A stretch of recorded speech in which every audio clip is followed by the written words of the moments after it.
sore Bapak Ibu Saudara sekalian. Kita akan memulai ibadah kita pada sore hari ini. Kita akan sama-sama menaikkan doa yang diajarkan oleh Yesus Kristus, yaitu doa Bapa kami. Mari kita berdoa. Bapa kami yang di surga, dikuduskanlah namamu, datanglah kerajaanmu, jadilah kehendakmu di bumi seperti di surga. Berikanlah kami pada hari ini makanan kami yang secukupnya, dan ampunilah kami akan kesalahan kami, seperti kami juga mengampuni orang yang bersalah kepada kami. Dan janganlah membawa kami ke dalam pencobaan, tetapi lepaskanlah kami dari yang jahat. Karena Engkaulah yang punya kerajaan, dan kuasa dan kemuliaan sampai selama-lamanya. Amin. Mari kita menyatukan hati Bapak Ibu Saudara, kita mau berdoa syafaat bersama. Bapa, kami mengucap syukur untuk bangsa Indonesia di mana kami tinggal saat ini. Bapa, kami berdoa kiranya damai sejahtera-Mu turun atas bangsa kami.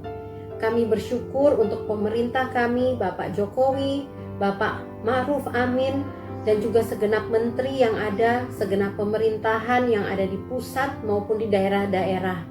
Bapa, kami berdoa Engkau tuntun mereka, kiranya mereka boleh melakukan tugas mereka dengan motivasi yang benar, dengan kejujuran ya Tuhan.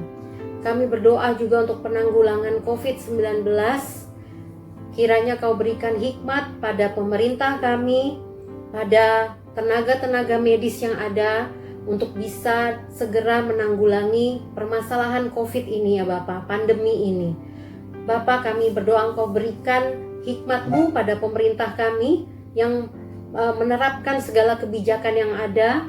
Kami juga berdoa untuk rumah sakit, untuk dokter-dokter yang ada, mereka yang bekerja untuk menemukan vaksin.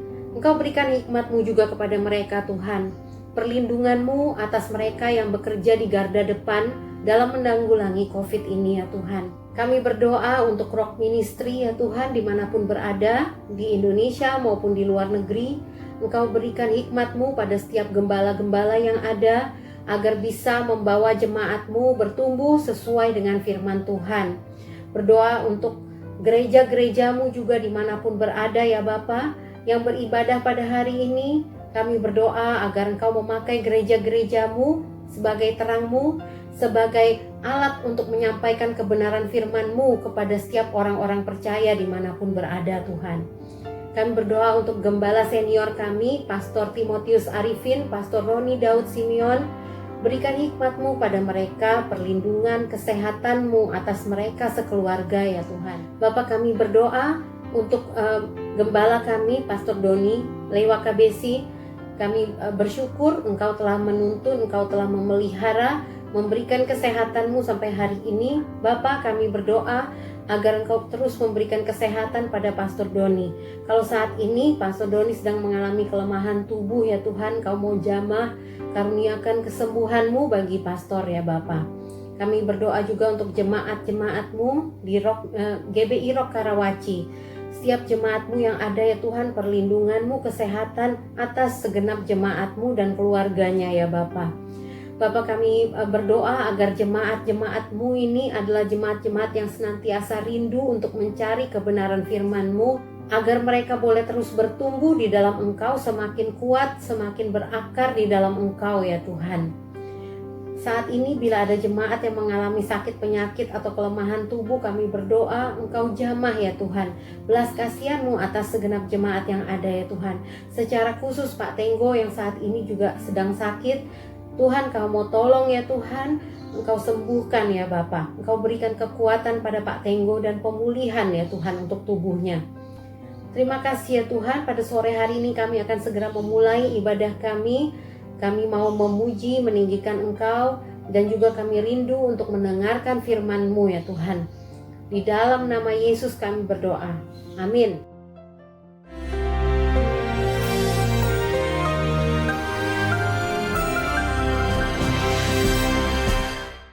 Shalom semua warga kerajaan. Tema besar tahun ini adalah bangkitnya para pemimpin. Tetapi juga perkataan emerging itu juga ada hubungan dengan yang lebih besar, yaitu awakening Awakening itu kebangunan. Juga ada outpouring, pencurahan Roh Kudus. Pak Niko memberi nama Pentakosta ketiga. Lalu awakening itu di Amerika sudah dicanangkan oleh Mike Evans. Yaitu ada the third great awakening. Yang pertama adalah waktu Jonathan Edwards 1720-1730. Lalu kemudian selanjutnya dilanjutkan oleh para revivalist yang lain. Dan ada yang ketiga, yaitu revival. Revival itu adalah kebangkitan rohani yang besar sekali. Jadi bukan cuma bangun, tapi dihidupkan dari antara orang mati. Dan saya menemukan ada satu ayat yang luar biasa, yaitu pada waktu Raja Salomo, dia menghadap Tuhan. Dan dia berkata, kalau engkau menutup langit sehingga tidak ada hujan. Indonesia sedang mendengar deru-deru daripada resesi. Itu menakutkan banyak orang. Dan saya sebagai hamba Tuhan yang saya melayani 40 tahun, saya mengerti sejarah.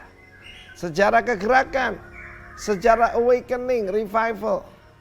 Indonesia mengalami revival yang pertama 1965. Yaitu ketika kita mengalami hampir saja bangsa ini pecah, saling membunuh. Dan kejadian yang sangat mengerikan 1965. Tetapi saudara yang kasih Tuhan, apa yang direncanakan jahat oleh iblis Tuhan bisa rubah jadi kebaikan. Dan ketika dia berdoa seperti itu, ada ayat dalam 1 Raja-Raja 8 ayat 37 yang berkata, ketika Tuhan bukan cuma menutup langit, tetapi ada penyakit sampar, kelaparan, penyakit gandum, belalang pelahap. Kalau dalam bahasa sekarang ya resesi itulah. Kalau ada tanaman kita dimakan belalang, Indonesia tidak seburuk dari negara-negara lain. Ini belum krisis moneter atau yang seperti tahun 98 ya, baru resesi. Tapi saya yakin dan percaya itu membuat manusia kembali pada Tuhan. Bagaimana membuat orang berdoa? Saya dulu tanya, Tuhan gimana sih caranya mengajak jemaat ini mencari wajah-Mu? Sekarang ada jawabannya, ketika menghadapi ketakutan. Ketika menghadapi takut akan kematian, people turn to God. Tapi dalam ayat 38 ada satu ayat yang dalam bahasa Indonesia tidak jelas. Di situ dikatakan the plague of their heart. Manusia mengenali yaitu penyakit atau sampar yang di dalam hatinya. Jadi bukan yang di luar ini, yang di dalam ini. Saya sampaikan dalam waktu-waktu yang lampau itu bagaimana ada virus-virus yang lebih bahaya daripada corona. Yaitu percabulan, perzinahan dan sebagainya yang sedang terjadi. Yaitu juga kekerasan, kekejaman. Karena itu saya katakan dalam minggu yang pertama ini, memang akan ada kebangunan, tetapi juga akan ada introspeksi diri. Memeriksa bukan cuma virus-virus, bukan swab test, bukan rapid test, tapi hard test. Karena itu dengan iman saya berani katakan corona ini memang kelihatan buruk, tetapi bisa juga mendatangkan bukan cuma corona akademi, tapi corona revival. Dengar ini. Demi nama Tuhan Yesus. Amin.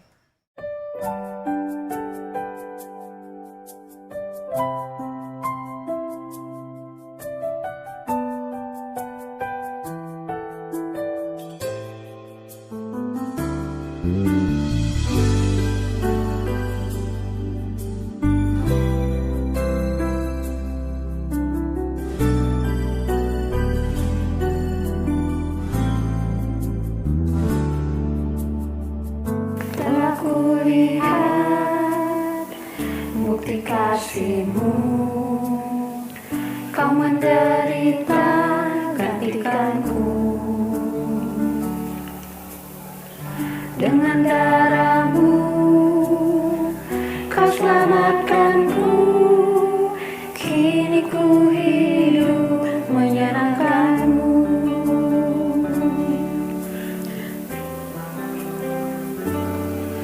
Terlalu besar kasih-Mu Bapa, pengorbanan yang Kau berikan bagiku.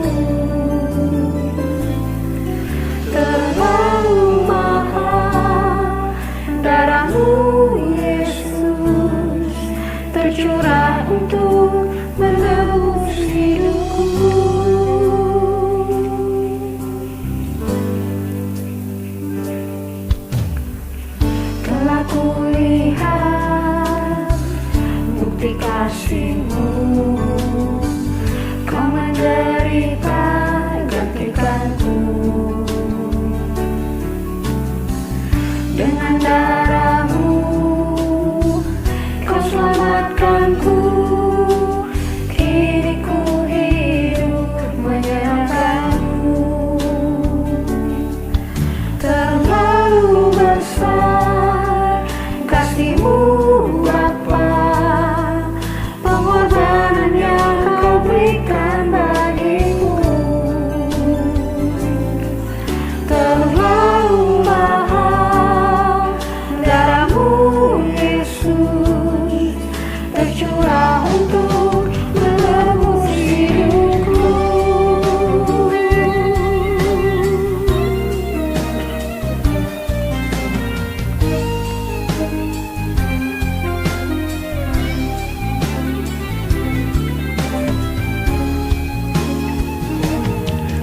Terlalu besar kasih-Mu Bapa, pengorbanan yang Kau berikan bagiku. Terlalu mahal darah-Mu Yesus, tercurah untuk menebus hidupku. Terlalu mahal darah-Mu Yesus, tercurah untuk menebus hidupku.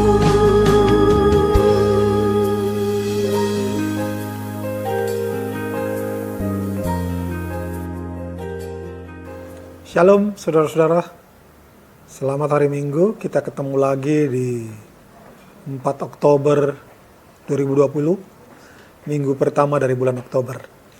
Saya percaya Anda dalam keadaan baik, sehat dan kuat dalam pemeliharaan Tuhan. Walaupun mungkin banyak hal yang terjadi dalam hidup saudara, tapi satu hal tak pasti, Tuhan itu setia. Dia memelihara umatnya. Amin saudara-saudara. Sore hari ini seperti biasa saya akan mengajak saudara untuk mempelajari satu hal penting di dalam kekristenan, hidup sebagai kekristenan.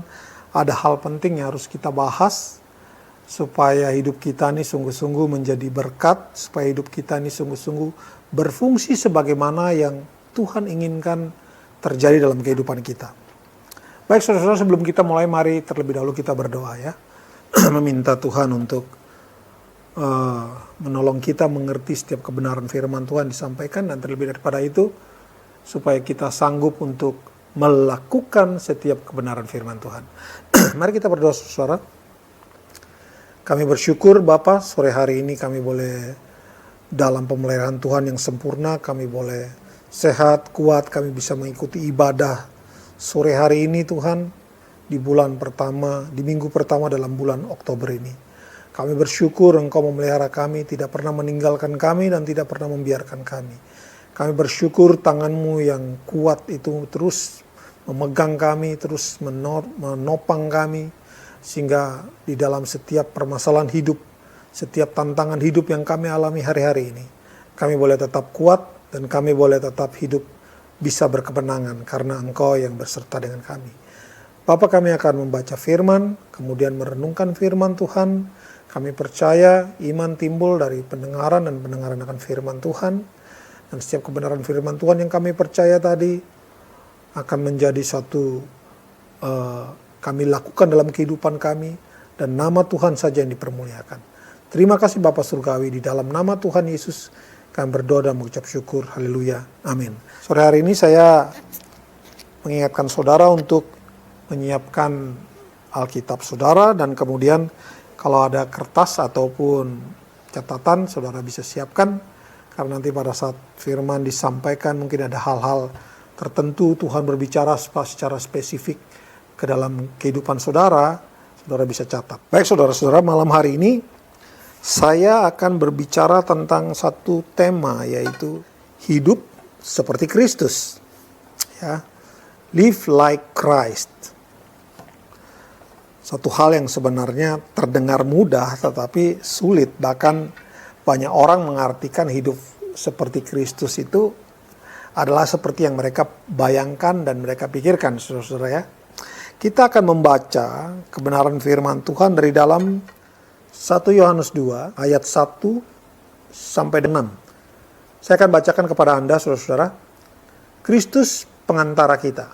Anak-anakku, hal-hal ini kutuliskan kepada kamu supaya kamu jangan berbuat dosa.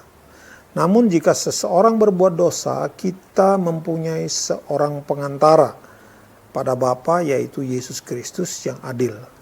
Dan ia adalah pendamaian untuk segala dosa kita, dan bukan untuk dosa kita saja, tetapi juga untuk dosa seluruh dunia.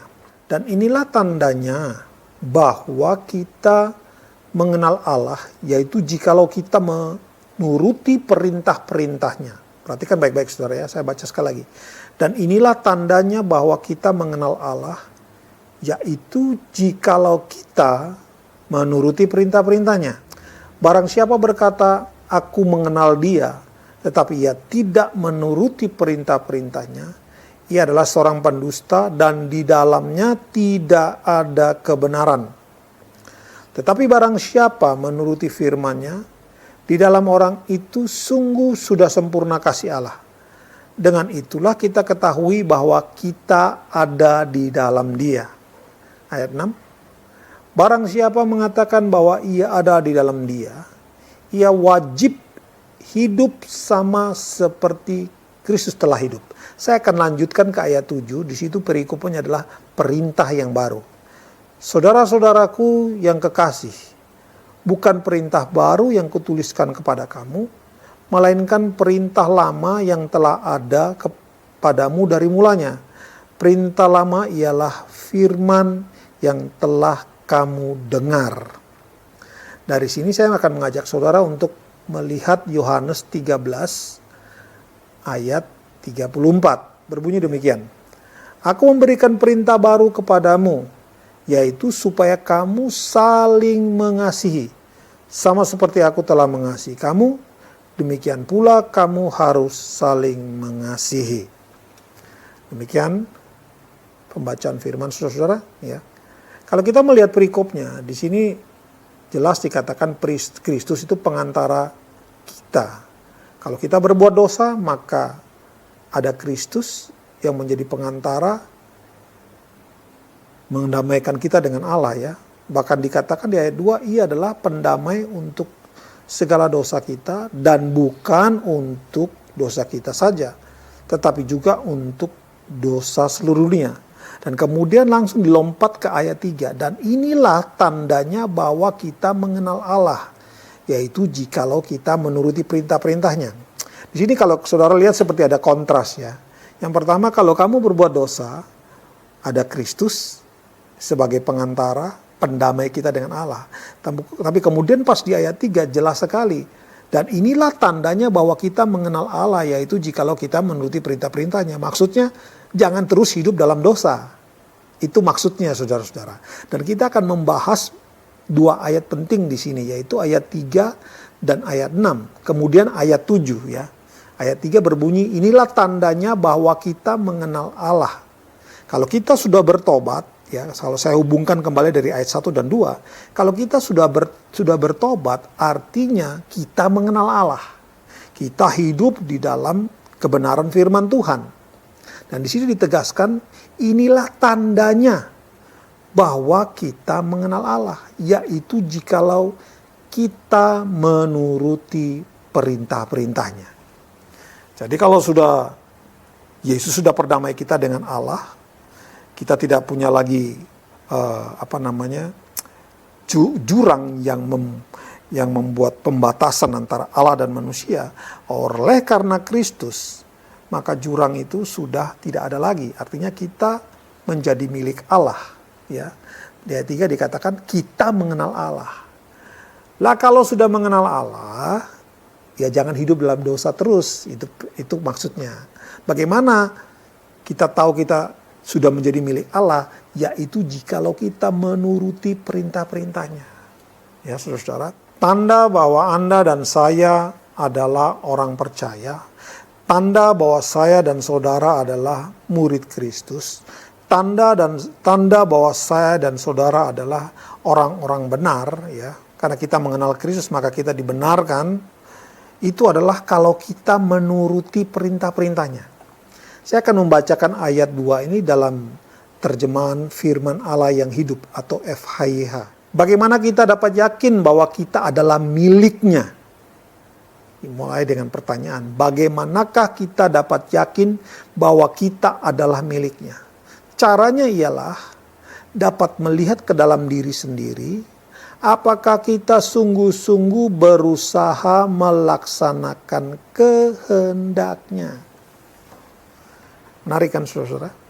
Jadi di sini intinya adalah kalau Anda orang Kristen, Anda orang percaya, itu akan terbukti melalui di sini dikatakan adalah saudara dan saya berusaha dengan kita sungguh-sungguh berusaha melaksanakan kehendaknya. Coba kita renungkan dalam hidup kita. Seberapa sering saudara dan saya berusaha dengan sungguh-sungguh melaksanakan perintah Tuhan? Coba kita bisa melihat lagi ke dalam kita. Oh, saya rajin gereja, Pak. Rajin gereja kan adalah perintah Tuhan. Saya rajin ke komsel, persekutuan. Itu kan kehendak Tuhan, Pak. Oke. Saya rajin baca Alkitab. Oke. Saya rajin berdoa, Pak. Saya rajin memberikan persembahan dan persepuluhan. Oke.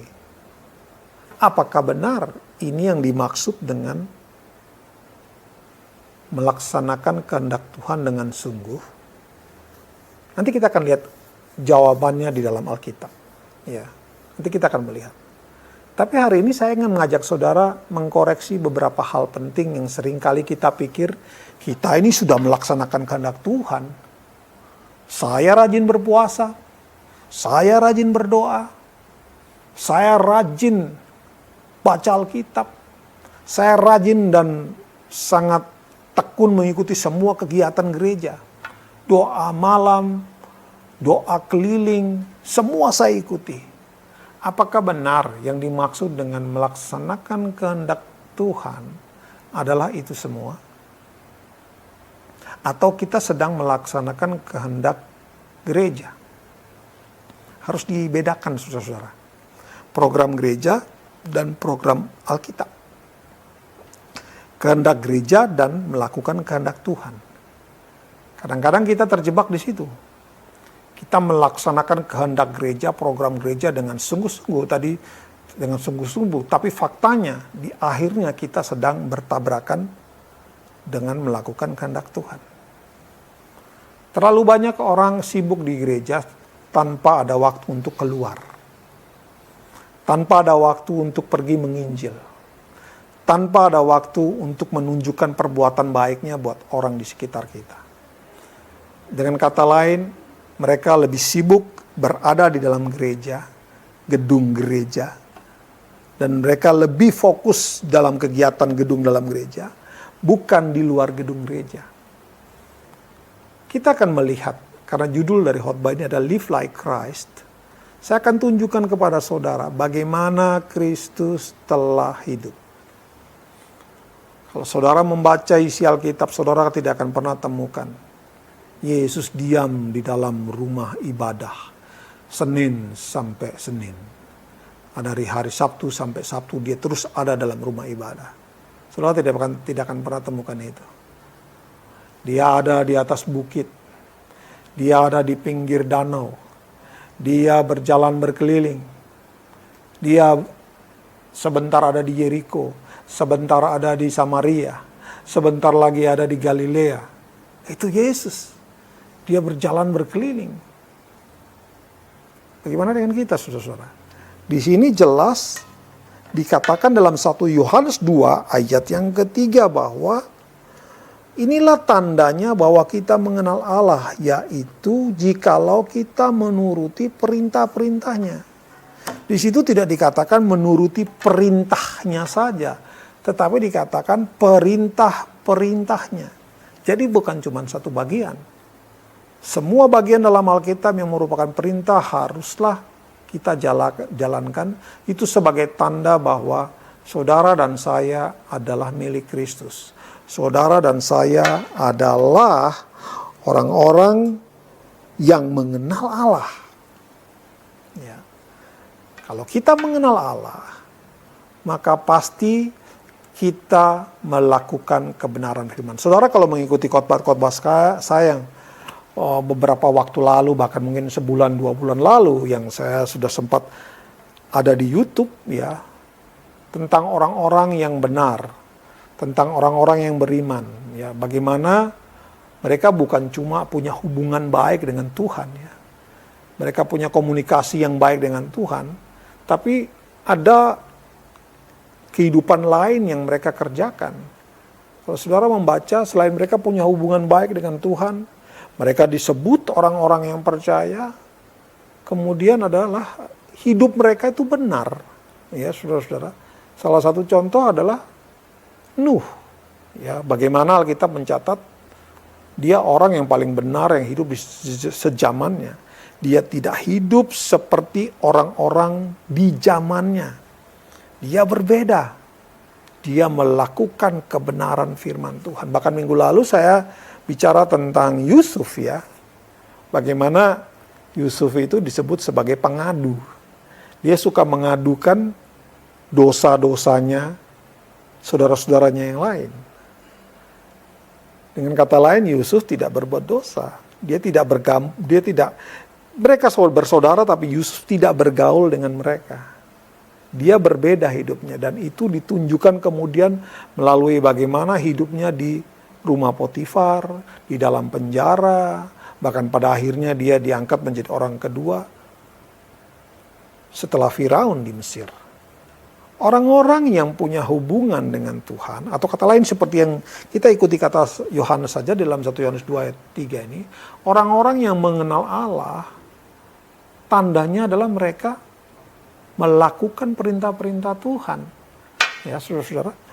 Di dalam FHIH tadi, terjemahan firman Allah yang hidup dikatakan, bagaimana kita yakin bahwa kita adalah miliknya? Caranya ialah dengan melihat ke dalam diri sendiri, apakah kita sungguh-sungguh berusaha melaksanakan kehendaknya. Tadi saya katakan di awal, hari ini banyak orang yang sudah puas bisa rajin masuk gereja. Kalau gereja dalam sehari itu ada 10 kali dimasuk, ada 10 kebaktian, maka dia akan masuk semua dan merasa puas. Inilah kehendak Tuhan yang saya bisa kerjakan. Padahal kalau saudara perhatikan baik-baik. Kita bergereja itu paling cuma 2 jam di hari Minggu.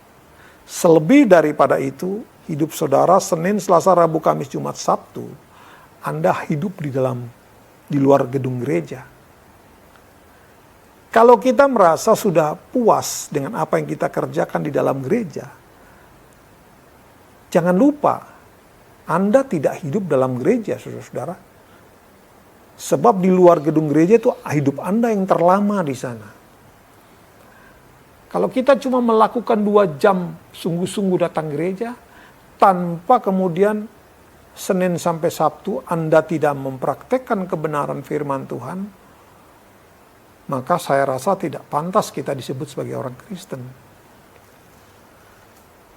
Tidak pantas, saudara-saudara, karena kita cuma hanya menyenangkan Tuhan di hari Minggu. Ibadah itu artinya Anda bekerja untuk Tuhan. Dan kata ibadah yang artinya bekerja untuk Tuhan, itu tidak cukup hanya di hari Minggu.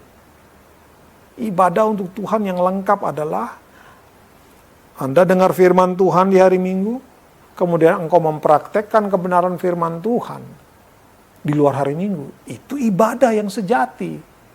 Mempersembahkan tubuh sebagai satu korban bakaran yang hidup, ya, bukan yang mati. Yang mati apa di sini di dalam perjanjian baru? Yang mati adalah kedagingan kita. Kalau di perjanjian lama yang mati itu binatang untuk mengganti dosa-dosa kita. Itu adalah ibadah. Tetapi di dalam perjanjian baru yang mati bukan binatang lagi karena Yesus sudah mati sekali untuk dosa-dosa kita. Yang mati dari kita hari ini adalah keinginan-keinginan daging kita.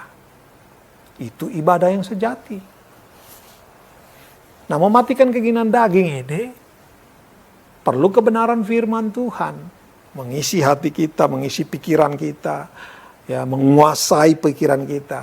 Apa yang Anda pikir itu pasti yang Anda lakukan. Kalau kita isi kebenaran firman Tuhan, maka saya jamin apa yang kau lakukan adalah kebenaran firman Tuhan.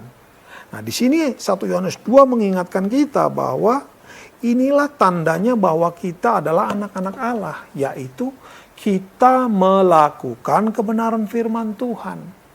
Poin saya adalah kalau kebenaran firman Tuhan yang Anda maksudkan itu adalah baca Alkitab, berdoa, kasih persembahan, masuk gereja, ikut komsel, ikut semua program gereja, maka itu nggak cukup, saudara-saudara. Ini saya akan tunjukkan kepada Anda.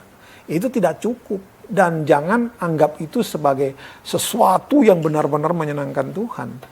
Di dalam pengkhotbah mengatakan datang menghampiri Allah itu lebih baik mendengar, bukan membawa korban. Mengerti maksud saya, saudara ya? Kita datang ketemu Tuhan, itu untuk mendengar arahan. Mendengar arahan untuk apa? Untuk setelah kita ketemu dengan Tuhan, setelah kita keluar dari rumah ibadah, setelah kita baca Alkitab, kita praktek kebenaran firman Tuhan. Itu yang Tuhan mau. Tapi start dengan, pada saat engkau datang menghampiri Tuhan, lebih baik mendengar. Bukan membawa korban. Itu harus jelas, saudara-saudara. Konsep ini kalau Anda mengerti dengan jelas, maka kita akan menjadi orang-orang Kristen yang solid, menjadi orang-orang Kristen yang tepat guna, menjadi orang-orang Kristen yang berfungsi sebagaimana mestinya, yaitu mereka melakukan kehendak Allah. Nanti kita akan lihat, saudara-saudara ya. Saya akan membahas kata kehendak Allah ini, saudara-saudara ya. Di dalam King James, 1 Yohanes 2 ayat 3 berbunyi demikian. And hereby we do know that we know him, if we keep his commandments. Yeah. When we keep his commandment. Nah, saudara, kata keep his commandment atau keep ya, memegang ya, keep atau kalau diterjemahkan dalam bahasa Indonesia tadi itu adalah kita menuruti perintah-perintah. Keep atau menuruti perintah-perintahnya, atau di dalam firman-Nya Allah yang hidup tadi kalau diterjemahkan adalah berusaha melaksanakan kehendaknya. Sungguh-sungguh berusaha melaksanakan kehendaknya atau menuruti perintah-perintahnya. Di dalam King James Version itu disebut dengan we keep his commandment. Kita memegang, kita memelihara, kita sungguh-sungguh melakukan perintah-perintahnya. Nah, di dalam bahasa Ibrani, saudara-saudara ya, kata keep ini adalah shamar. Mirip dengan syama ya. Tapi keep his commandment ini, kalau di dalam bahasa Ibrani adalah shamar. Meanings artinya adalah to keep, artinya memelihara, artinya menjaga, artinya memegang ya. Juga berikut arti dari kata shamar. Shamar ini adalah preserve atau memelihara. Seperti cagar alam. Cagar alam itu pemerintah menjaga binatang-binatang yang hampir punah, dijaga. Supaya binatang-binatang atau tumbuh-tumbuhan tersebut tidak punah. Ya, preserve. Mereka menjaganya dengan sungguh-sungguh. Setiap orang yang macam-macam menembak atau mencuri atau apa gitu akan ditangkap dan kena undang-undang pidana ya, saudara-saudara. Kalau Indonesia ini orang-orang yang berani masuk ke dalam cagar alam dan membunuh binatang yang dilindungi untuk diambil kulitnya tanduknya atau apa, akan kena pidana, saudara-saudara. Jadi betapa kata syamar ini artinya memelihara. Kata syamar ini artinya adalah menjaga dengan sungguh-sungguh. Nah, saudara-saudara, ini ya penting sekali ya, saudara.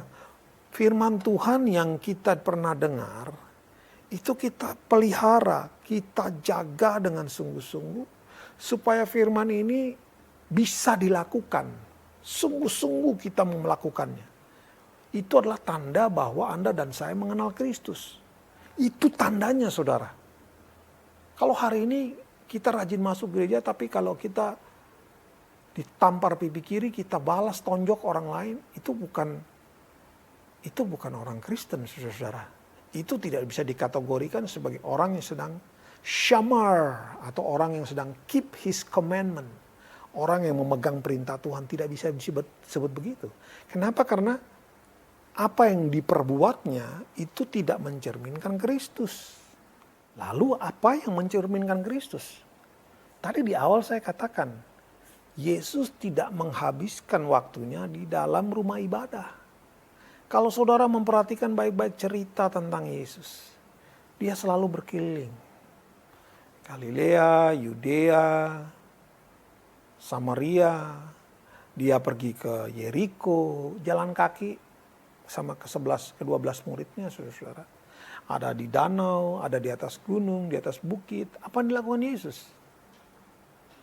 Memberitakan firman, menyembuhkan orang, memberi makan orang yang lapar. Itu yang Yesus lakukan. Bagaimana dengan kita, saudara-saudara? Kita sibuk dalam gereja sampai tidak punya waktu di luar gereja. Kita alasan, ya Senin sudah kantor, Pak. Di waktu kantor 8 pulang jam 5 sore. Sudah capek, pulang ya harus dengan keluarga. Keluarga kan nomor 1. Oh, benar. Tapi jangan lupa pada saat Anda di kantor, Anda bisa menerapkan kepribadian Kristus di dalam engkau berhubungan dengan orang-orang di kantor. Dan engkau bisa bekerja di kantor dengan standar Kristus. Amin, saudara-saudara. Kita bekerja dengan standar Kristus. Apa saja yang kita lakukan seperti untuk Tuhan. Pada saat kita melakukan ini, sebenarnya Anda secara tidak sadar, engkau sedang sungguh-sungguh melakukan perintah Tuhan. Masalahnya kita tuh nggak pernah sadar, kita lebih tertarik di gereja. Oh, saya begini, saya begini, saya begini. Dan dilihat orang, kita lebih senang yang begitu. Kalau di tempat lain itu normal, Pak, kalau saya harus bekerja sungguh-sungguh. Tidak juga.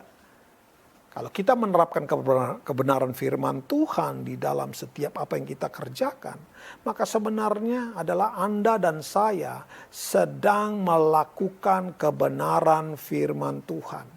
Dan itu adalah bukti atau tanda engkau dan saya adalah milik Kristus.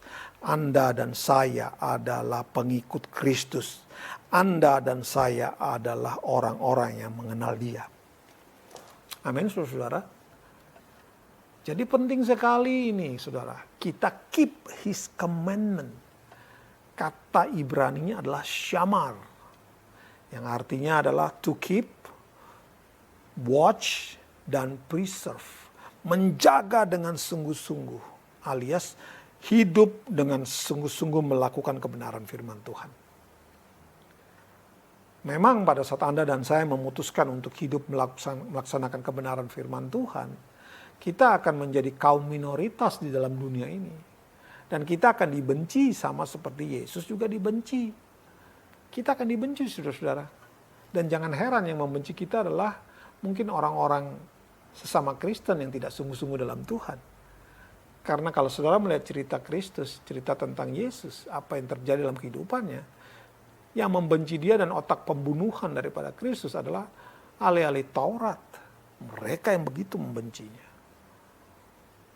Kita jangan kaget, saudara, kalau kita pada saat melaksanakan kebenaran firman Tuhan dengan sungguh-sungguh, banyak orang akan menekan kita, banyak orang yang menjauhi kita, banyak orang yang akan mengatakan hal-hal buruk tentang kita, banyak orang yang membenci kita.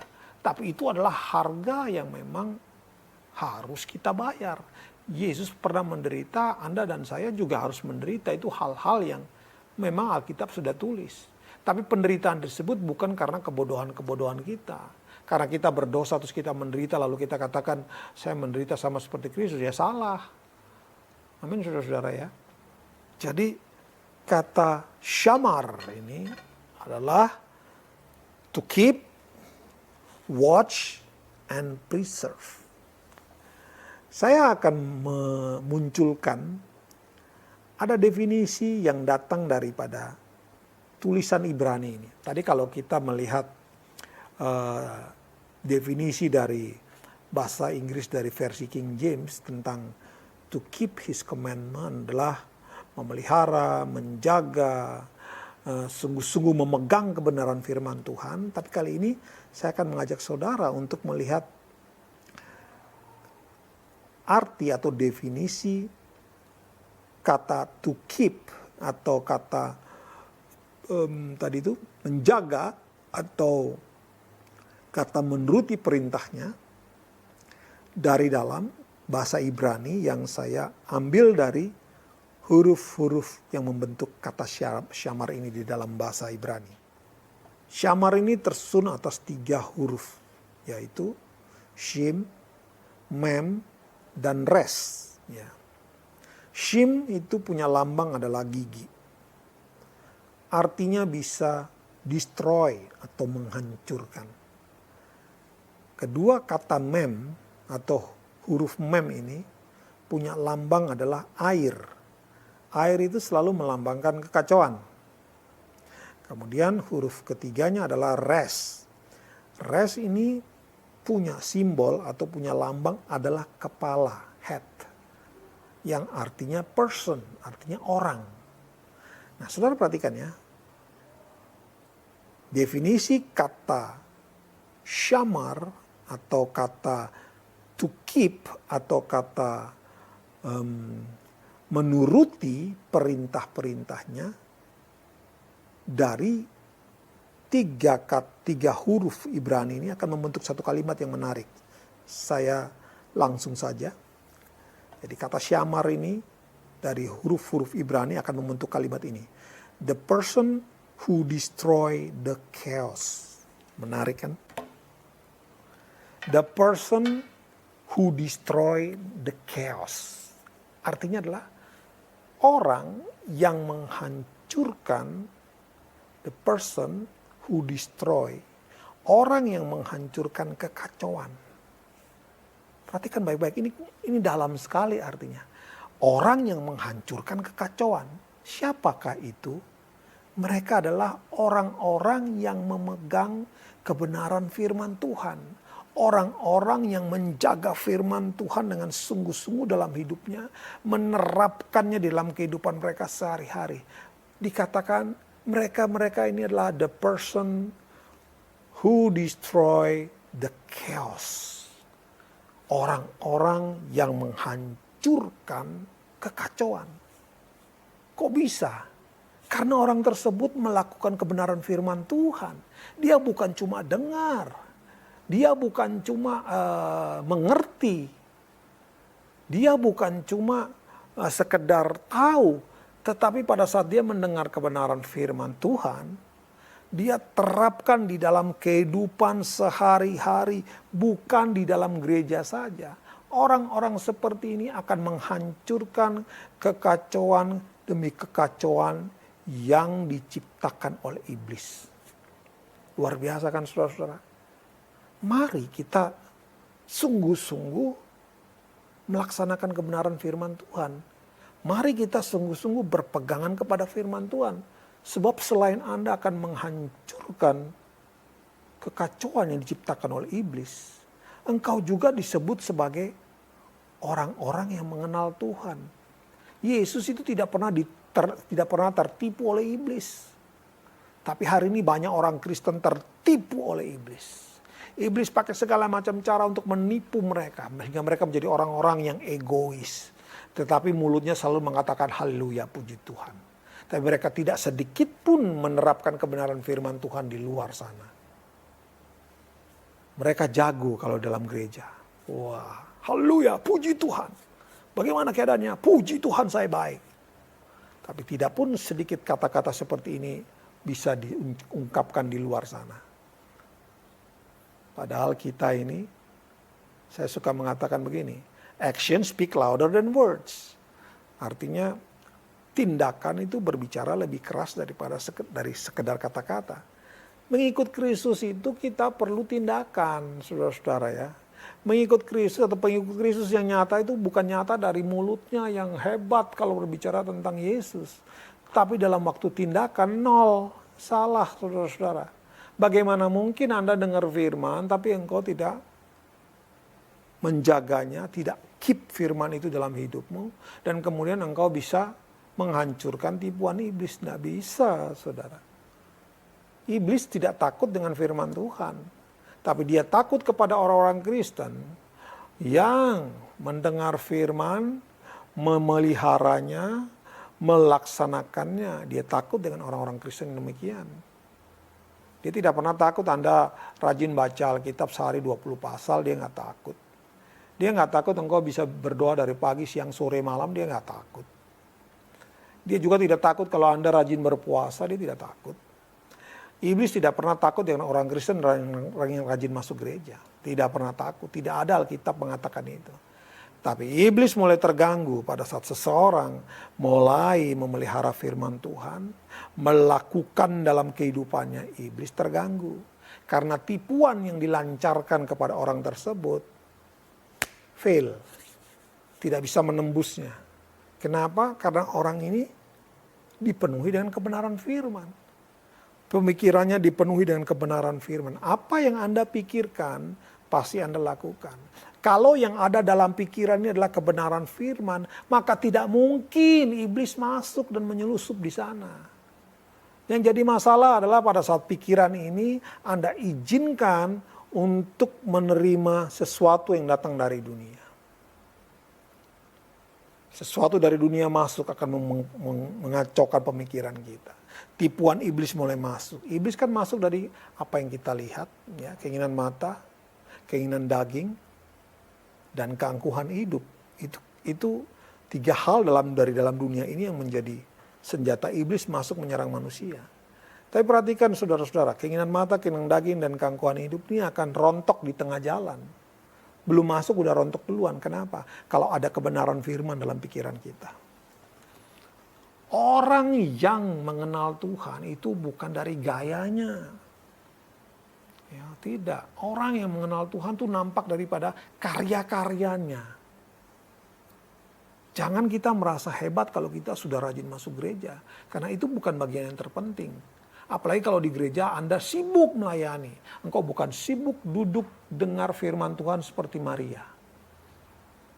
Dalam gereja Anda sibuk melayani. Lagi pendeta khotbah, jalan hilir mudik, memperhatikan. Sudah terima amplop persembahan belum yang ini ya. Mulai ngecek muka baru yang mana sambil bawa itu penghitung jemaat. Klik. Pikirannya tidak dengar firman. Orang demikian bagaimana bisa? Karena dia kehilangan bagian yang terbaik, mendengar firman Tuhan. Datang menghampiri untuk mendengar jauh lebih baik dari membawa korban. Ini penting saudara-saudara, mentalitas kita nih harus diubahkan. Harus diubahkan. Kita datang gereja cari firman Tuhan.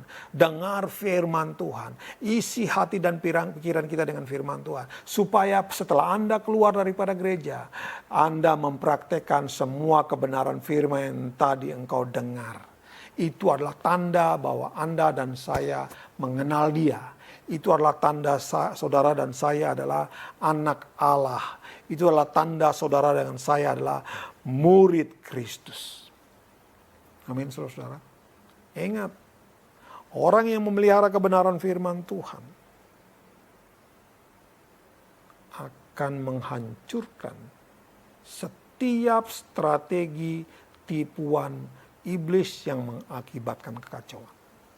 Begitu saudara punya pikiran disusupi oleh strategi iblis menjadi kacau, pasti Anda tidak akan pernah bisa menerapkan firman Tuhan.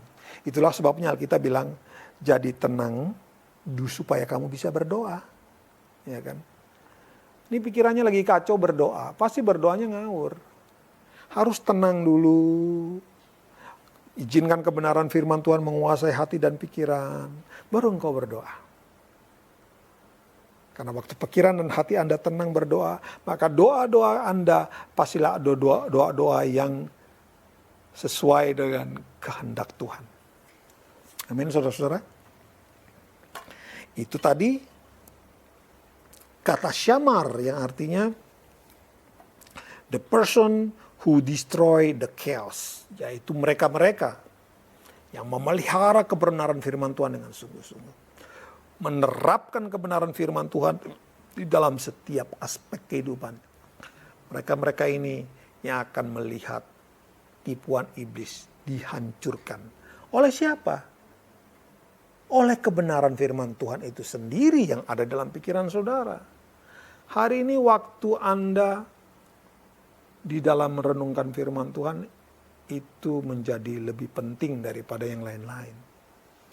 Waktu Anda membaca firman, waktu Anda merenungkan firman. Saudara, urut-urutannya begini. Iman timbul dari pendengaran akan firman Tuhan. Engkau mendengar firman Tuhan, engkau merenungkan firman Tuhan, renungkan lagi, setelah renungkan lagi, imannya mulai tumbuh. Setelah iman tumbuh, dinyatakan dalam perbuatan. Perbuatan ini adalah perbuatan baik. Itu adalah tanda bahwa saudara dan saya milik Kristus.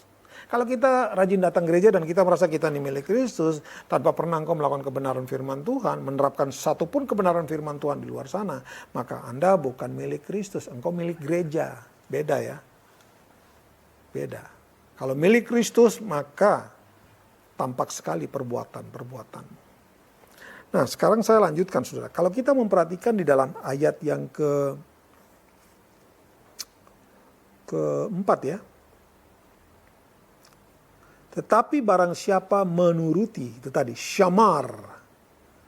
Tetapi barang siapa syamar firman-Nya, di dalam orang itu sudah sungguh sempurna kasih Allah. Dengan itulah kita ketahui bahwa kita ada dalam Dia. Oh, saya baca ayat keempat dulu, tadi ayat kelima. Barang siapa berkata, aku mengenal Dia, tetapi ia tidak menuruti perintahnya, ia adalah seorang pendusta. Dan di dalamnya tidak ada kebenaran. Nah, dengar baik-baik. Kalau Anda berkata Anda mengenal Tuhan, mengenal Dia, orang Kristen, orang yang percaya kepada Kristus, yang tahu bahwa Kristus adalah pendamai bagi hidupmu dengan Allah, tetapi tidak syamar, tidak menuruti perintah-perintahnya, ia adalah seorang pendusta. Ingat, pendusta tidak mendapatkan bagian dalam kerajaan Allah. Dan di dalamnya no truth, tidak ada kebenaran. Wow, nggak ada kebenaran. Tetapi sebaliknya, kalau seseorang mengatakan dalam dia adalah milik Kristus, dia melaksanakan perintahnya, maka kasih Allah itu sudah sempurna di dalam hidupnya. Kasih Allah. Nah, saudara, kalau kita melihat dari perikop ini, ya, Yesus itu Yohanes ini adalah seseorang yang kalau menuliskan tentang Yesus, tentang kasih, dia paling dalam sekali. Jadi sebenarnya yang Yohanes ini sedang arahkan kita ke sana ini, arahkan kita ke titik ini, yaitu hidup penuh dengan kasih. Percuma engkau berkoar-koar, percuma Anda melakukan segala hal-hal yang menurutmu Tuhan mau. Tapi kalau engkau tidak hidup dalam kasih, ya, kasih. Yang lagi disorot ini adalah kasih. Yohanes sedang berbicara bahwa kita ini perlu punya kasih. Sebab Allah itu kasih. Kalau kita punya kasih, maka kita akan dimampukan untuk melaksanakan semua hal-hal yang dituntut dalam Alkitab. Ya. Karena kasih ini, kalau kita berbuat kasih, kitanya sakit, saudara-saudara. Ya, tidak pernah ada orang berbuat kasih, dia nggak merasa sakit. Karena kasih itu melakukan sesuatu di luar kemampuannya. Tapi kita bisa melaksanakan itu karena kasih Kristus sudah dicurahkan di dalam hidup kita melalui Roh Kudus. Amin, saudara-saudara. Jadi Yohanes ini sedang berbicara tentang kasih. Allah pendamai bagi engkau kalau engkau punya dosa. Bahkan pendamai bukan buat dirimu saja, tetapi buat seluruh dunia. Kemudian dilanjutkan ayat 3. Kalau kamu sungguh-sungguh berkata engkau mengenal Tuhan, maka engkau akan sungguh-sungguh melaksanakan perintah-perintahnya. Dengan kata lain, kalau kita sudah di dalam Tuhan, ya jangan bikin dosa terus. harus melakukan kebenaran firman Tuhan, baru bisa dikatakan Kristen yang sejati. Ayat tempatnya mengatakan, kalau kita bilang kita memelihara perintah-perintah, kalau kita bilang orang percaya tapi kita tidak memelihara perintah-perintah Tuhan, maka kita ini adalah pendusta dan tidak ada kebenaran dalam hidup kita. Ayat 5-nya mengatakan bahwa kalau kita melaksanakan perintah-perintahnya, maka sungguh di dalam kita sudah ada kasih Kristus. Kasih Allah yang tanpa syarat itu. Amin, saudara. Barang siapa menuruti firman-Nya, di dalam orang itu sungguh sempurna kasih Allah. Dengan itulah kita ketahui bahwa kita di dalam Dia.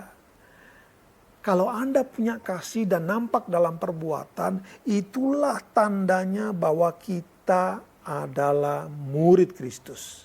Itu adalah tandanya bahwa kita adalah pengikut-pengikut Kristus. Kristus penuh dengan kasih. Kenapa kita penuh dengan amarah? Kita penuh dengan rasa dendam, kita penuh dengan kebencian, kita penuh dengan iri hati mungkin. Kan gak cocok, saudara-saudara. Nah, kita sekarang coba lihat ayat yang ke-6.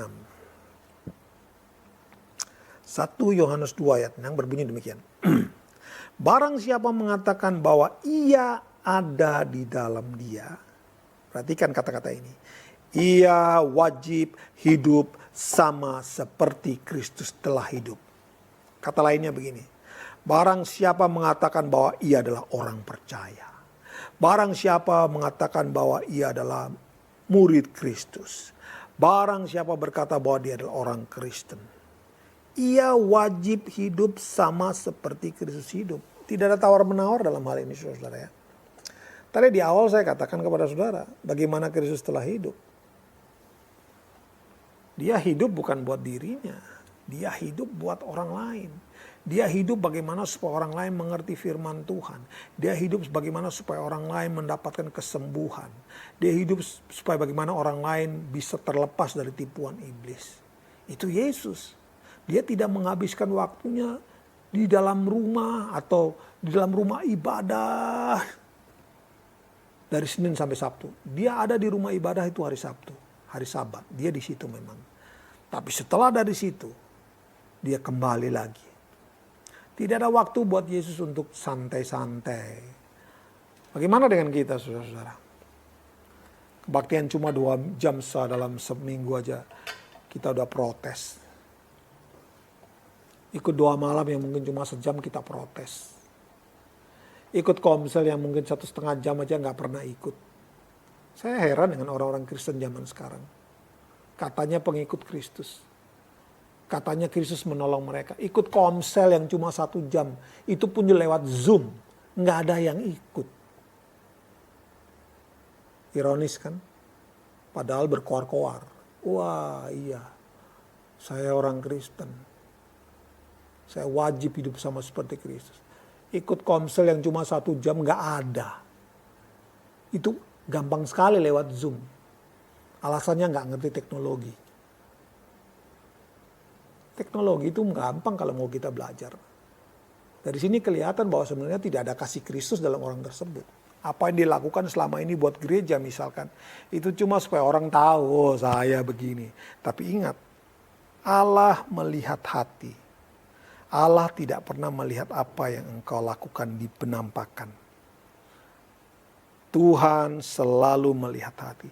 Dia tahu motivasi setiap orang. Saya dorong saudara-saudara, kalau engkau sungguh-sungguh mengatakan engkau murid Kristus, jangan lakukan satu-satu aja, tapi melakukan secara seluruh. Engkau pun berkata, oh saya kan masih belajar. Justru karena masih belajar kita lakukan satu demi satu. Tapi bukan berkoar-koar mengatakan saya orang Kristen. Ikut komsel yang cuma 1 jam lewat Zoom gak pernah ada yang ikut. Itu yang saya bingung. Gak cocok dengan omongannya. Kita hari ini hidup dalam teknologi, zaman teknologi yang begitu mudah untuk diakses. Apalagi, tapi ya begini, saya percaya pandemi yang terjadi saat ini adalah memang cara Tuhan untuk menampi siapa yang sungguh-sungguh dalam Tuhan atau tidak. Siapa yang benar-benar orang Kristen apa enggak, saudara-saudara. Di sini 1 Yohanes 2 ayat 6 mengatakan, barang siapa berkata ia hidup di dalam dia, atau dengan kata lain, ia adalah orang percaya, ia adalah orang Kristen, ia adalah anak Allah, ia adalah murid Kristus, ia wajib hidup sama seperti Kristus telah hidup. Hari ini kita kan gak jalan kaki kemana-mana. Yesus itu dulu jalan kaki sama murid-muridnya. Jalan di Israel itu bukan jalan mulus ya, batu-batu, kering. Makanya di setiap rumah-rumah orang-orang Yahudi, orang-orang Israel itu selalu ada tempayan pencuci air, membersihkan kaki mereka yang belepotan itu. Nah di sini 1 Yohanes 2:6 saya akan bacakan di dalam terjemahan firman Allah yang hidup. Yaitu bunyinya demikian. Barang siapa mengatakan bahwa ia orang Kristen, ia harus hidup seperti Kristus. Bukan seperti orang dunia, orang kebanyakan, tidak. Hidup seperti Kristus. Nah, hidup seperti Kristus seperti apa? Kalau berdasarkan 1 Yohanes ini, 1 Yohanes 2 ini, Rasul Yohanes sedang menekankan bahwa kita perlu hidup dalam kasih. Kenapa harus kasih? Karena kasih itu dasarnya, saudara-saudara. Apapun yang Anda lakukan hari ini, tanpa kasih maka itu tidak ada gunanya di mata Tuhan. Ya. Alkitab mengatakan, ditulis oleh Rasul Paulus di dalam 1 Korintus 13. Sekalipun kita memberi diri untuk dibakar, tapi kalau nggak ada kasih nggak ada gunanya. Jadi apapun yang kita lakukan hari ini, dasarnya adalah harus penuh dengan kasih. Nah kasih, kalau kita melakukan kebenaran firman Tuhan, maka Alkitab tadi katakan dalam 1 Yohanes 2 ayat 5, bahwa kasih Allah itu sempurna. Kita baca sebentar, 1 Yohanes 2 ayat 5 tadi mengatakan bahwa, tetapi barang siapa menuruti firman-Nya, di dalam orang itu sungguh sudah sempurna kasih Allah. Kalau kita menuruti firman-Nya, Alkitab catat, sungguh sempurna kasih Allah dalam orang tersebut. Kalau kita punya kasih yang sempurna, maka mudah bagi kita untuk melakukan semua aktivitas. Mudah bagi kita untuk menjadi berkat. Mudah bagi kita untuk menjadi saksi buat orang lain. Ya. Mudah bagi kita untuk hidup dalam kebenaran. Karena pada saat Anda hidup dalam kebenaran, Anda itu adalah saksi Kristus yang paling powerful. Karena engkau menjadi saksi Kristus bukan cuma dengan perkataan, tapi dengan perbuatan. Perbuatan ini, seperti saya katakan tadi, action speak louder than words. Perbuatan-perbuatan kita yang sesuai dengan firman Tuhan ini berbicara lebih keras. Inilah yang Tuhan mau. Kalau kita disebut sebagai orang Kristen, maka kita wajib hidup sama seperti Kristus telah hidup. Ya, berdasarkan konteksnya ini, konteks daripada 1 Yohanes 2 ayat 6 ini, 1 Yohanes 2 ya, 1 sampai 6, bahkan sampai 7 tadi, bahwa sebenarnya Tuhan mau kita ini melakukan kebenaran firman Tuhan, supaya kasih Allah itu ada di dalam kita. Dengan membaca kebenaran, kasih Allah tidak akan Anda dapatkan cuma dengan main tumpang tangan, berdoa Anda bisa. Engkau harus baca firman, melakukan firman Tuhan. Baca firman, lakukan firman Tuhan. Baru kasih Allah itu sempurna dalam kita. Baca firman tanpa melakukannya tidak ada kasih yang dinyatakan dalam perbuatan itu. Tidak ada. Kalau cuma dengar firman, tapi dengar firman, lakukan firman. Dengarkan firman, hidup seperti Kristus. Melakukan kebenaran firman Tuhan sehingga kita hidup seperti Kristus. Itu adalah kasih yang dinyatakan dalam perbuatan. Itu sempurna menurut Alkitab, saudara-saudara. Kasih itu bukan cuma berkoar-koar. Banyak orang Kristen terlalu banyak berkoar-koar hari-hari ini. Tapi mereka tidak pernah nyatakan perbuatan kasih mereka dalam suatu bentuk tindakan kasih yang nyata. Tindakan yang kasih yang nyata itu bukan ke sesama orang gereja. Karena mereka akan bisa membalas, itu no point kata Alkitab. Tapi kalau engkau melaksanakan tindakan kasihmu, hidup benarmu di luar sana kepada orang-orang yang mungkin tidak akan bisa membalas kembali. Itu poin menurut Alkitab. Itu yang benar. Itu yang Tuhan cari dari setiap kehidupan orang percaya. Minggu lalu kalau saudara mendengarkan khotbah saya, menonton YouTube tentang promosi. Setiap promosi yang datang daripada Tuhan itu selalu untuk memberkati orang lain. Setiap kali kita lihat Yusuf kemarin, cerita Yusuf ya, pada saat dia dipromosikan di rumah daripada Potifar, Alkitab mencatat Potifar dan seisi rumahnya diberkati Tuhan. Kemudian kita lihat di penjara, pada saat Tuhan mempromosikan Yusuf, maka kepala penjara tidak lagi melakukan apa-apa yang menjadi tugasnya. Semua dikerjakan Yusuf. Menjadi berkat kan? Pada saat dia di dalam istana Firaun, menerjemahkan mimpi, tentu saja Tuhan yang memberi penerjemahannya. Pada saat dia sampaikan itu, setiap kata-kata Yusuf didengar oleh Firaun. Dan Firaun mengatakan, tidak mungkin kita temukan orang sebijaksana ini. Maka diangkatlah Yusuf menjadi orang kedua, dan Yusuf yang berpengalaman dalam administrasi, dia mengatur semuanya. Orang Israel, orang Mesir terberkati. Dan keturunan Yakub yang menjadi cikal bakal orang Israel ini pun juga terpelihara, karena pada saat itu kelaparannya mendunia, saudara-saudara. Yusuf dibawa Tuhan untuk mendahului orang Yakub dan anak-anaknya, untuk mempersiapkan dia menjadi seseorang yang penting dan jadi berkat. Saudara lihat, pada saat Anda dan saya itu diberkati, pada saat Anda dan saya menerapkan tindakan kasih, karena kita mendengar firman Tuhan, orang lain diberkati. Itulah kehidupan Kristus, saudara-saudara.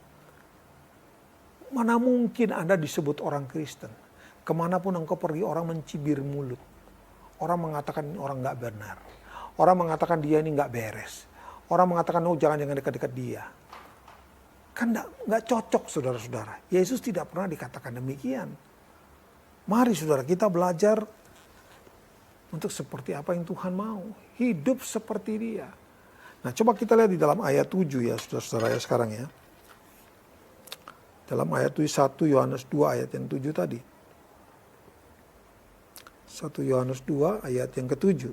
Di sana dikatakan, perikopnya adalah perintah yang baru. Saudara-saudara yang kekasih, bukan perintah baru yang kutuliskan kepadamu, melainkan perintah lama yang telah ada padamu dari mulanya. Perintah lama itu ialah firman yang telah kamu dengar. Oh, jadi perintah baru yang dimaksud ini adalah perintah lama yang sudah kamu dengar.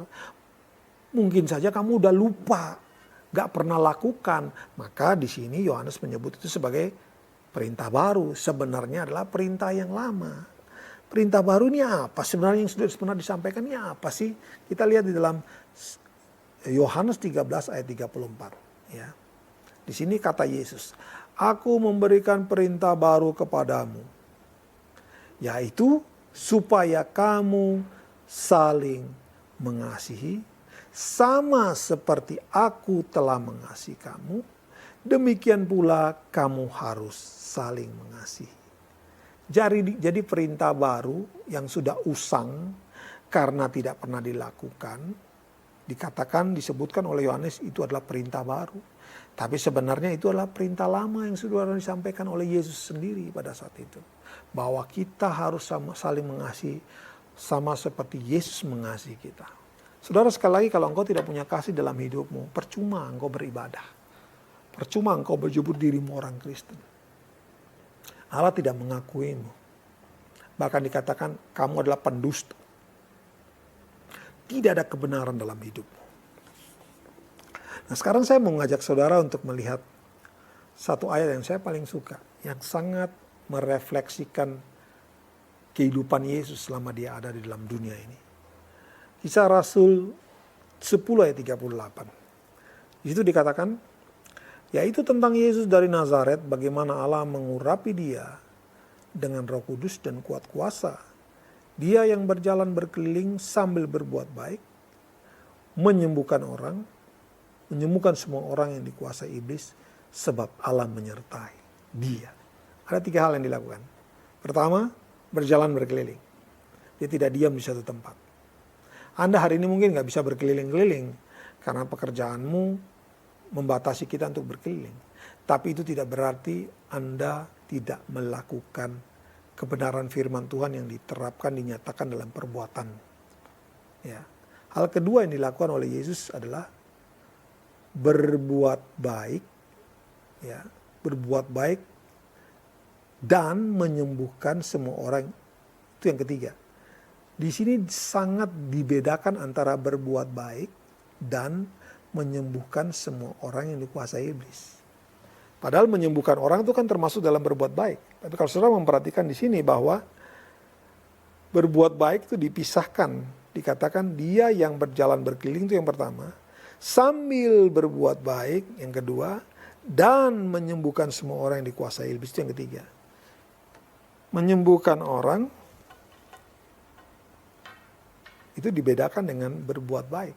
Apa bedanya berbuat baik dan menyembuhkan orang? Berbuat baik itu berbicara tentang karakter hidupnya. Dia sharing kasihnya. Menyembuhkan orang adalah karunia. Menyembuhkan orang adalah bagian daripada kuasanya harus dinyatakan. Dia menyembuhkan orang lain. Beda kan? Berbuat baik itu berhubungan dengan karakter. Kalau kita punya karakter baik, ada orang di sebelah kita mungkin mau menyeberang takut, masa Anda diemin aja? Anda akan tolong dia menyeberang kan? Itu berbuat baik loh. Itu berbuat baik. Menyembuhkan orang, saat ini menyembuhkan orang adalah bagian daripada karunia yang Tuhan berikan kepada kita. Itu bagian Tuhan. Tapi yang menjadi bagian kita yang penting adalah berbuat baik, karakter. Ini adalah tanda bahwa saudara dan saya adalah anak-anak Kristus. Saya ulang kembali saudara firman Tuhan nih dari awal ya. Saya ingatkan kembali. Jadi yang penting dalam 1 Yohanes 2 ayat 3 dikatakan memelihara firman.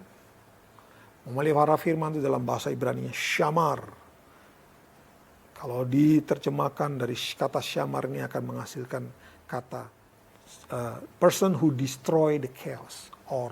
Jadi orang yang memelihara firman itulah mereka yang menghancurkan kekacauan yang ditimbulkan oleh iblis. Ayat 6, kalau kita mengatakan kita hidup di dalam dia, kalau kita mengatakan kita orang percaya, maka kita wajib hidup seperti Kristus. Apa hidup Kristus? Penuh dengan kasih. Itu adalah Yohanes 13 ayat 34 tadi. Itu perintah baru pada saat Yesus mengatakan itu. Tapi sampai kepada zaman Yohanes menuliskan kitab Yohanes, itu sudah basi. Karena mungkin tidak dilakukan, tidak diterapkan, makanya Yohanes bilang, aku memberikan perintah baru kepadamu. Sebenarnya ini bukan perintah baru, tapi perintah lama yang sudah pernah disampaikan kepadamu. Sebenarnya perintah yang lama, yaitu kita mari saling mengasihi. Mari saudara-saudara, kalau hari ini Anda dan saya masih belum sampai ke titik itu, kita berdoa, kita baca Alkitab, minta Tuhan memberi kekuatan kepada kita semua, supaya kita sanggup menjadi orang-orang yang syamar, yang memelihara firman Tuhan dengan sungguh. Karena dari situlah kita akan melihat, pada saat kita terapkan firman, maka setiap tipuan iblis Anda pasti tahu. Amin saudara-saudara. Dan mari kita hidup sama seperti Kristus telah hidup. Kita hidup tidak untuk diri kita sendiri.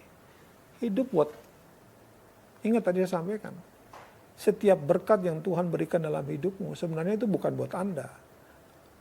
Itu untuk menjadi berkat buat orang lain. Tapi berita menariknya, Anda diberkati untuk menjadi berkat orang lain, Anda pasti terberkati juga. Amin saudara-saudara. Mari kita mulai set up pikiran kita bahwa hidup saya ini bukan untuk saya sendiri. Hidup saya ini, setiap rencana Tuhan yang terjadi dalam kehidupan saya adalah supaya saya menjadi berkat. Semua yang terjadi dalam kehidupan saya supaya agenda Tuhan yang terpenuhi, bukan saya. Amin saudara-saudara, mari kita berdoa. Terima kasih Bapa untuk malam hari ini kami bersyukur buat firman Tuhan yang kami dengar. Hamba-Mu berdoa supaya setiap daripada kita dimampukan untuk melakukan kebenaran firman, supaya nama Tuhan saja dipermuliakan, supaya kami pantas disebut sebagai murid-murid Kristus, anak-anak Allah, orang yang mengenal Dia. Kami pantas disebut sebagai murid-murid Kristus, anak-anak Allah. Terima kasih ya Bapa. Di dalam nama Tuhan Yesus kami berdoa dan bersyukur. Haleluya. Amin. Malam hari ini, mari kita sama-sama mendeklarasikan pengakuan iman kita. Aku percaya kepada Allah, Bapa yang Maha Kuasa, Khalik langit dan bumi, dan kepada Yesus Kristus, anaknya yang tunggal, Tuhan kita, yang dikandung dari Roh Kudus, lahir dari anak darah Maria, yang menderita sengsara di bawah pemerintahan Pontius Pilatus, disalibkan, mati dan dikuburkan, turun ke dalam kerajaan maut. Pada hari yang ketiga bangkit pula dari antara orang mati, naik ke surga, duduk di sebelah kanan Allah Bapa yang Maha Kuasa. Dan dari sana ia akan datang untuk menghakimi orang yang hidup dan yang mati. Aku percaya kepada Roh Kudus, gereja yang kudus dan am, persekutuan orang kudus, pengampunan dosa, kebangkitan daging, dan hidup yang kekal. Amin. Bapak, Ibu, Saudara, sebelum kita akhiri ibadah kita pada malam hari ini, mari kita sama-sama angkat tangan kita untuk menerima doa berkat. Jika kamu mendengar baik-baik firman Tuhan dan dengan taat melakukannya dalam setiap hari kehidupanmu, maka Tuhan akan memakai kamu sebagai pemimpin-pemimpin. Berkat dan keberhasilan menjadi bagian dari dirimu. Banyak orang melihatmu dan akan menjadi percaya kepada Tuhan. Semua itu dijanjikannya bila kamu memutuskan untuk sepenuhnya dan dengan segenap hati melangkah dengan taat kepada firman-Nya. Mari semua yang percaya katakan bersama-sama, amin.